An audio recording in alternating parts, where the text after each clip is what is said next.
pertama yaitu adalah mengenai perencanaan atau planning, yaitu apa sajakah rencana-rencana atau strategis yang dibuat untuk usaha yang dikelola supaya berjalan dengan baik. Kalau bicara strateginya, masalah manajemen pekerjaan yang diutamakan. Jadi pekerjaan itu dijadwalkan. Misalnya besok atau 2 hari berikutnya, 3 hari berikutnya itu apa yang kita mau kerjakan. Nah, apa-apa yang disiapkan untuk mengerjakan biar tidak maksudnya tidak kewalahan dan bisa terjadwal pekerjaan. Jadi semua juga menyangkut dengan orderannya orang, misalnya dengan hubungannya sablon, itu bisa tepat waktu semua. Begitu. Yang kedua ada pengorganisasian atau organizing. Dalam sebuah usaha yang dikelola tentu ada pembagian tugas untuk para karyawannya. Pertanyaan saya, bagaimana cara mengatur setiap tugas atau pekerjaan untuk para karyawannya? Pekerjaan karyawan itu kalau berhubungan dengan sablon,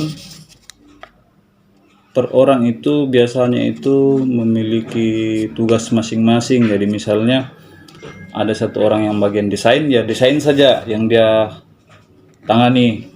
Ada yang bagian baju, misalnya dia tangani logistik, misalnya masalah persediaan baju, dia khusus untuk tangani baju. Itu contohnya misalnya. Jadi harus dikasih fokus, karyawan itu dikasih fokus ke pekerjaannya. Jadi jangan sampai misalnya terlalu banyak yang dia urus, nanti malah masalah baru muncul. Jadi harus ditempatkan satu orang di bidangnya masing-masing. Nah itu.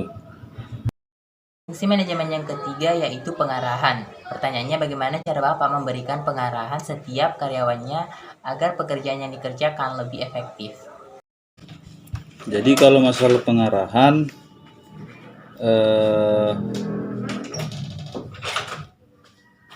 sebelumnya karyawan itu diberikan dulu keterampilan, diberikan pelatihan supaya kalaupun misalnya nanti mereka bekerja itu tidak terlalu banyak yang harus tidak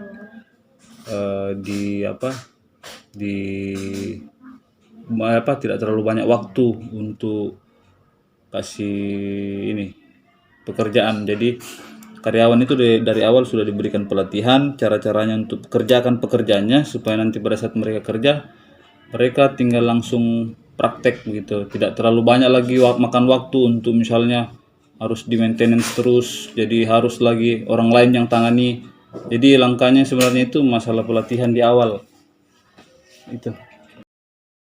Fungsi manajemen yang terakhir adalah pengendalian. Pertanyaannya, bagaimana cara Bapak memastikan setiap karyawannya sudah mengerjakan tugasnya masing-masing sesuai dengan tugas yang telah diberikan?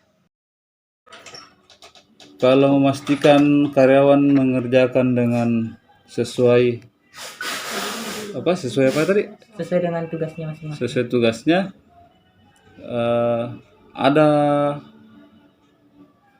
kontrol akhir. Jadi setiap atau misalnya setelah pekerjaan itu ada satu orang bagian yang melakukan pemeriksaan. Jadi dipastikan misalnya barangnya atau misalnya kaosnya itu sudah tepat jumlahnya, sudah sesuai dengan permintaannya konsumen, desainnya sudah sesuai misalnya.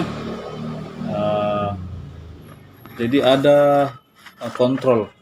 Jadi ada karyawan yang memang bagian kontrol untuk memeriksa kondisi produk pada akhir.